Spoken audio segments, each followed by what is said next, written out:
సాయి గారు sir continue programme పంపించలేదు, అది పంపిస్తారని యా చెప్పొచ్చు. పంపిస్తాను ఒక్క నిమిషం.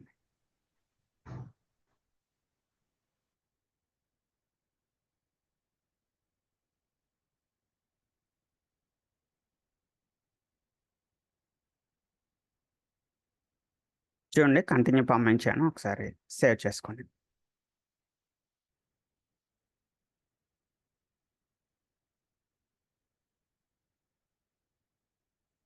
సేవ్ చేసుకుని Calling, yeah, save this. Right అండి.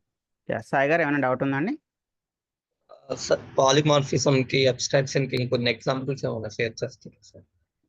ఇంకా రిమైనింగ్ ఎగ్జాంపుల్స్ అంటే ఏం లేవండి, కాన్సెప్ట్ వైజ్ అంతే అండి. నా దగ్గర అయితే ఇంకేం లేవు. సో పాలిమార్ఫిజంలో మనకి 2 కాన్సెప్ట్స్ ఉంటాయండి, method over loading, method over riding. Over loading అంటే అర్థం ఏంటండి, మెథడ్ నేమ్ సేమ్ ఉండి సిగ్నేచర్ డిఫరెంట్గా ఉంటే దాన్ని మనం మెథడ్ ఓవర్ లోడింగ్ అంటున్నాం అండి. సో మెథడ్ నేమ్ సేమ్ ఉండి సిగ్నేచర్ కూడా సేమ్ ఉంటే, రెండు కూడా సేమ్ ఉంటే దాన్ని ఏమంటామండి, ఓవర్ రైడింగ్ అంటాం. అంటే ఎన్ని ప్రోగ్రామ్స్ చెప్పినా అదే ఉంటుంది. అర్థమైందా సార్? అంటే concepts, try to understand the concepts in your mind. Yeah, ఓకేనండి. మెథడ్ ఓవర్ లోడింగ్ కి ఓవర్ రైడింగ్ కి డిఫరెన్స్ తెలుసు కదండి సాయి గారు? ఓవర్ లోడింగ్ అంటే మెథడ్ నేమ్ సేమ్ ఉండి సిగ్నేచర్ డిఫరెంట్ గా ఉంటే over loading, method name signature రెండు సేమ్ ఉంటే ఓవర్ రైడింగ్.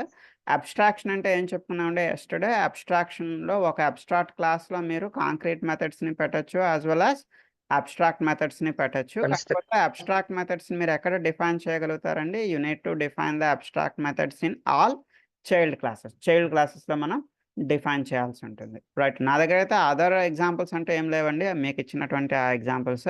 మీకు అందులో ఏమైనా డౌట్ ఉన్నట్టయితే నాకు చెప్పండి సార్. రైట్ అండి, చెప్పండి. దాంట్లో ఏం డౌట్ లేదు. ఓకే అండి, ఫైన్. సో ఏమైనా ఇంక ఇష్యూస్ ఉన్నాయండి? ప్రీవియస్ ప్రోగ్రామ్స్ అని ట్రై చేస్తున్నారా? డైలీ ప్రాక్టీస్ చేస్తున్నారా? Yes. రైట్ అండి. సో గణేష్ గారు ప్రాక్టీస్ చేస్తున్నారండి మన ఓల్డ్ ప్రోగ్రామ్స్? సార్ చేస్తున్నా సార్, ఒకసారి స్క్రీన్ షేర్ యా చేస్తాను చేయండి.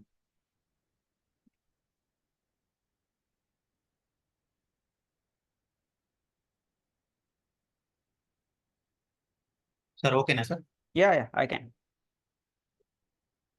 సార్ యాక్చువల్ గా ఇక్కడ మీరు అబ్స్ట్రాక్షన్ చెప్పారు కదా, అబ్స్ట్రాక్షన్ వచ్చేసరికి మీరు ప్రోగ్రామ్ చెప్పారు. ఈ ప్రోగ్రామ్ అని మామూలుగా బ్యాంక్ అని చెప్పి తీసుకొని M1 మామూలుగా ఇక్కడ ఐసిఐసి ఎక్స్టెండ్స్ ఓన్లీ పేరెంట్ కి బ్యాంక్ అని రాసాము. ఇక్కడ ఏమవుతుంది అని అంటే, యాక్చువల్ గా ఇక్కడ నేను ఇది హెచ్డిఎఫ్సి ఆల్సో ఎక్స్టెండ్ ఐసిఐసి అని పెట్టినా సరే మనకి వర్కౌట్ అవుతుంది కదా సార్ ఇది. కాకపోతే మీరు అబ్స్ట్రాక్షన్ లో ఏంటంటే ఓన్లీ చైల్డ్ క్లాసెస్ తీసుకోవాలన్నారు, అదొక కండిషన్ చెప్పారు. బట్ నేను ఇక్కడ ఐసిఐసిఐ అని చెప్పి, ఈ బ్యాంక్ దగ్గర ఐసిఐసిఐ అని చెప్పి రాసినా సరే అది ప్రోగ్రామ్ అనేది ఎగ్జిక్యూట్ అవుతుంది. ఎందుకు ఎగ్జిక్యూట్ అవుతుంది? మనకి జావా దేని సపోర్ట్ చేస్తుందండి? సింగిల్ ఇన్హెరిటెన్స్ ని సపోర్ట్ చేస్తుంది, మల్టీ లెవెల్ ని కూడా మల్టిపుల్ ని చేయదండి, మల్టీ లెవెల్ ని సపోర్ట్ చేస్తుంది జావా. సో అప్పుడు మీరు హెచ్డిఎఫ్సి అనేది ఐసిఐసిఐ నుంచి ఇన్హెరిట్ అయింది అంటే అప్పుడు అది ఏ కాన్సెప్ట్ లోకి వస్తుందండి? That is coming under multi level.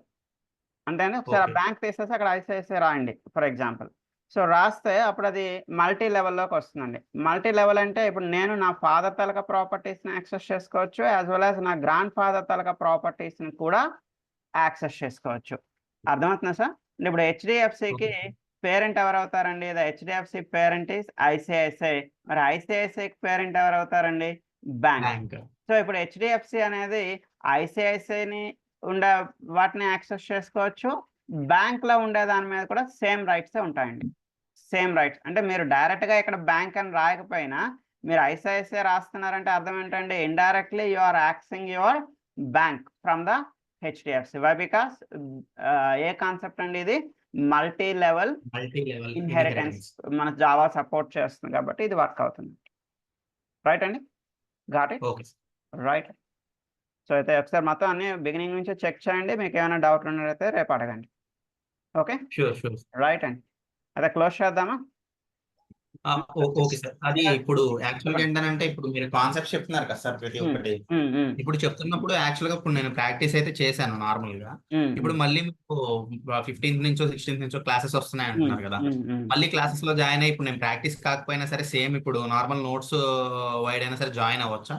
అవ్వచ్చండి, no issue అండి. మీరు రెండోసారి వింటే మీకు ఇంకొంచెం స్ట్రాంగ్ గా అర్థం అవుతుంది అంటే yes you can come, no issue. Okay అండి, ఎవరైనా ఓకే రావచ్చు అండి. You can sit for any number of times. Okay అండి, ఓకే రైట్ అండి. Okay thank you. Okay thank you close చేస్తున్నా. థ్యాంక్ యూ అమ్మా, బాయ్.